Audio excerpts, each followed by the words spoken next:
A national budget for the year of 2023 totaling $781.9 billion was read in the National Assembly on Monday by Finance Minister Dr. Ashley Singh. In terms of water, I'm very happy because the resources now being put to match for us for a number of treatment plants. A lot of complaint about the quality of the water, so we are addressing that. You would have seen the largest chunk in any single sector was given towards the Ministry of Public Works, and that is based upon transforming and modernizing Guyana's infrastructure, preparing for the future. Education, health, public infrastructure, housing, security and agriculture are among the big areas which the budget focuses on. For the security sector, again, the question of developing professionalism, providing support so that we could have, again, continuous reduction on the questions of crime, violence, disorderly crime more importantly, and slowly but determinedly removing the stresses of living, of community life in our country as we go forward.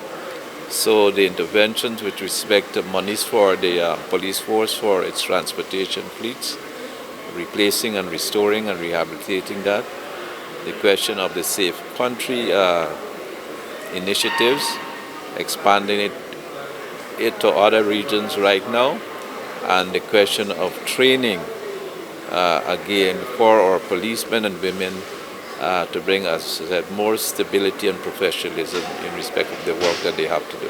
This budget helps us to advance the education agenda. One of the things we promised was universal secondary education, with a $12 billion allocation here, which is very big. Big in many ways, what it can give us, but also remember we have a limited number of contractors who can build out these big projects and so on. It would take us a step closer to getting schools where schools never existed before, secondary schools, discrete secondary schools.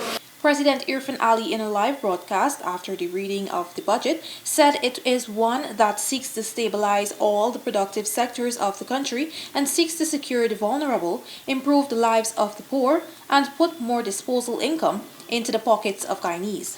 People care more about, the road there in front of the yard rather than some highway. Yes. So although the highways and so are transformative, those community roads are critical, and the budget have about $38 billion inside this year for that.